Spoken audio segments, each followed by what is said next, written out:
Pada sesi ketiga ini, kita akan membahas mengenai creating a robust electrical system and cooling system. Krisis energi yang terjadi di dunia ternyata belumlah mendorong data center untuk melakukan efisiensi energi. Berikut adalah fakta yang terjadi pada data center dunia.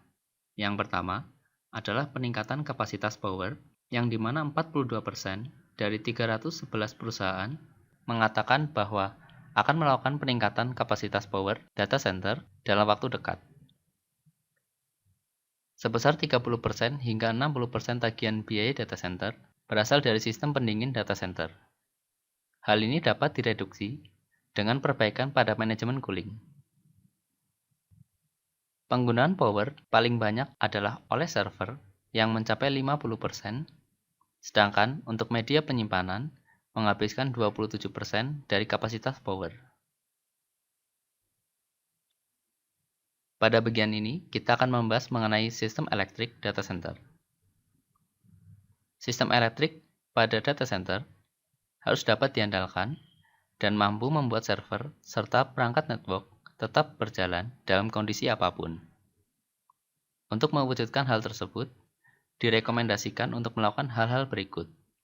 Yang pertama, tiap komponen harus memiliki sumber yang terpisah, tidak boleh ada gangguan, tidak boleh offline selama maintenance, monitor dan kontrol dilakukan secara remote. Selain itu, perlu diperhatikan beberapa hal berikut, seperti IPO, UPS, SRG, dan lain-lain. Sistem elektris haruslah cukup ekstensif untuk mendukung ruangan yang berisi server. Maka dari itu, perlu ditentukan terlebih dahulu kebutuhan power dengan menghitung berapa banyak lokasi kabinet dalam ruangan. Sebagai contohnya, terdapat 50 lokasi kabinet di dalam data center dan masing-masing kabinet memiliki 2 power strip dengan daya 120 voltase dan 20 ampere. Apabila kedua power strip tersebut dipasangkan ke dalam satu sirkuit, maka standby infrastruktur untuk data center haruslah 120 kVA untuk minimal, yaitu 120 volt dikalikan 20 ampere per 1000 dikalikan 50. Distribusi power untuk data center bisa berbeda bergantung dari ukuran data center. Seperti pada gambar berikut, di mana untuk data center kecil, PDU terhubung ke server secara langsung melalui power conduit. Sedangkan untuk data center yang besar, diperlukan panel sirkuit untuk menghubungkan PDU ke server. Beberapa hal yang perlu diperhatikan untuk power redundancy, yaitu untuk reliabilitas yang besar, konduit elektrik harus berasal dari sumber yang terpisah. Pastikan untuk mengisi PDU hanya dengan 50% dari kapasitasnya agar setiap unit dapat mengangkut muatan apabila PDU cadangan terputus-putus. Penyediaan standby power di kisaran 110% hingga 120%. Berikut adalah beberapa hal yang perlu diperhatikan berkaitan dengan terminasi, komponen, dan wiring.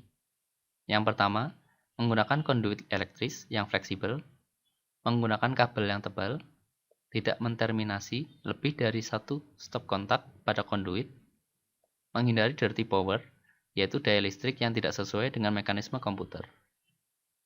Contohnya, infrastruktur elektris data center di Amerika Serikat menggunakan 10 gauge wire yang terdiri dari 3 konduktor, 1 netral, 1 equipment ground, dan 1 isolated ground.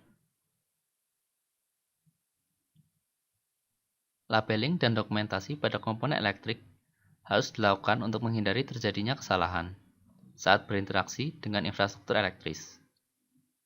Beberapa hal yang perlu dilakukan dalam melakukan labeling dan dokumentasi adalah sebagai berikut.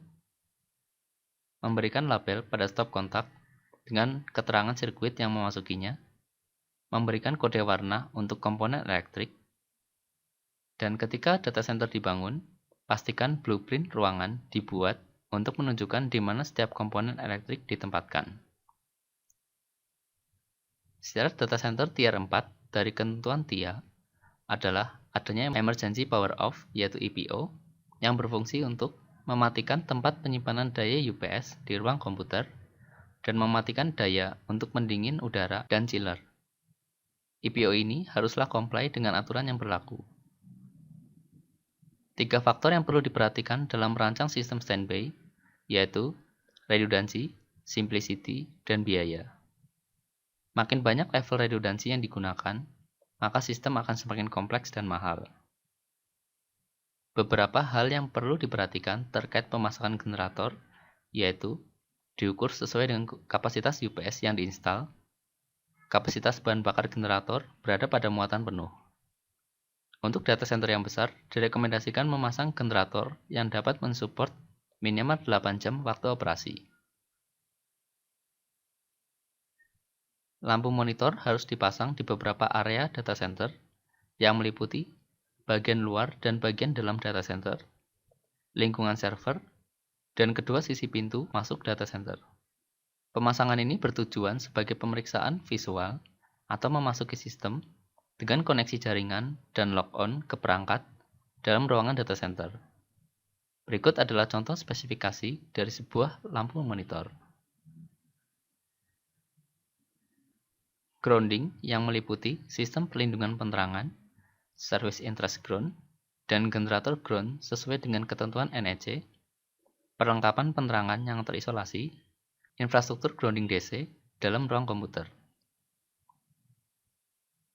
Signal Reference Grid atau SRG diperlukan untuk lebih melindungi data center dari gangguan dan terbuat dari tembaga untuk mengurangi high frequency noise.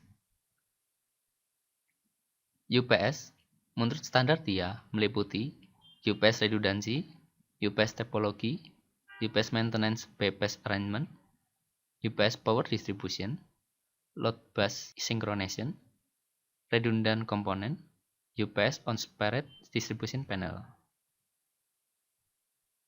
Pengujian dan verifikasi terdiri dari pengujian load bank yang meliputi memeriksa kapasitas maksimum infrastruktur standby, mengkonfirmasi runtime UPS, pengujian pemasangan yang meliputi memberikan arus listrik melalui pemutus sirkuit dan mencatat levelnya, verifikasi labeling dan sirkuit yang meliputi memverifikasi bahwa pemutus sirkuit mensupport sirkuit yang tepat. Pengujian power yang meliputi memutuskan power, memonitor stop kontak, memeriksa lampu monitor, dan pengujian sistem EPO yang meliputi memeriksa apakah kontrol EPO aktif ketika sumber power, air handler, dan stop kontak mati.